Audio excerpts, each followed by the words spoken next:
Bharat England మధ్య జరిగిన 4 T20 మ్యాచ్లో మరోసారి టీమిండియా తీవ్ర నిరాశ పరిచింది. ఇప్పటికే సిరీస్ లో వెనకబడిన భారత్ కు ఈ మ్యాచ్ అత్యంత కీలకంగా మారగా అన్ని విభాగాల్లో విఫలమై ఘోర పరాజయాన్ని చావు చూసింది. ఈ విజయంతో ఇంగ్లాండ్ 5 మ్యాచ్ల టీ20 సిరీస్ ను మరో మ్యాచ్ మిగిలి ఉండగానే 3-0తో కైవసం చేసుకుంది.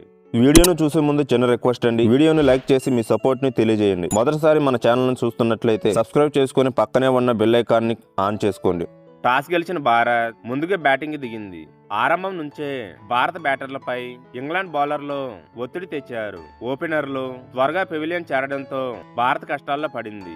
ఒకవైపు వికెట్లు పడుతున్న కెప్టెన్ శ్రేయస్ అయ్యర్ మాత్రం ఒంటరి పోరాటం చేశాడు. అద్భుతమైన షాట్లతో ఇన్నింగ్స్ ను ముందుకు నడిపిస్తూ చివరి వరకు అజయంగా నిలిచి 80 పరుగులు చేశాడు. మిగతా బ్యాటర్లు మాత్రం ఆశించిన స్థాయిలో రాణించలేకపోవడంతో భారత్ 20 ఓవర్లలో 7 వికెట్ల నష్టానికి 158 పరుగులు మాత్రమే చేయగలిగింది. 159 పరుగుల లక్ష్యంతో బరిలో దిగిన ఇంగ్లాండ్ బ్యాటర్లు భారత బౌలర్లకు ఏ మాత్రం అవకాశం ఇవ్వలేదు. కెప్టెన్ హ్యారీ బ్రూక్ మొదటి నుంచే దూకుడుగా ఆడుతూ భారత బౌలింగ్ ను పూర్తిగా ఆధిపత్యంలోకి తీసుకున్నాడు. మరోవైపు ఫిల్ సాల్ట్ కూడా అద్భుతంగా బ్యాటింగ్ చేస్తూ అతనికి మంచి సహకారం అందించాడు. ఇద్దరు భారత బౌలర్లపై వరుస బౌండరీలు సిక్సర్ల బాత్తు మ్యాచ్ ని పూర్తిగా ఏకపక్షంగా మార్చేశారు.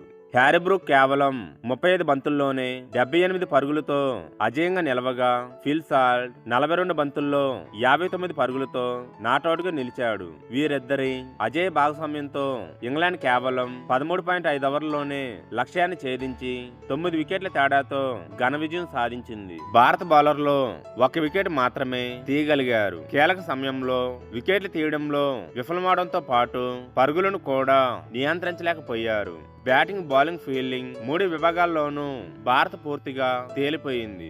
ఈ మ్యాచ్ లో అద్భుతమైన ఇన్నింగ్స్ ఆడిన హ్యారీ బ్రూక్ కు player of the match award లభించింది. ఈ విజయంతో ఇంగ్లాండ్ మరో మ్యాచ్ మిగిలి ఉండగానే సిరీస్ ను 3-0తో కైవసం చేసుకుంది. ఇక చివరి టీ20లోనైనా భారత్ గెలిచి పొరుగు నిలబెట్టుకుంటుందా లేక ఇంగ్లాండ్ క్లీన్ స్వీప్ చేస్తుందా అనేది ఆసక్తికరంగా మారింది.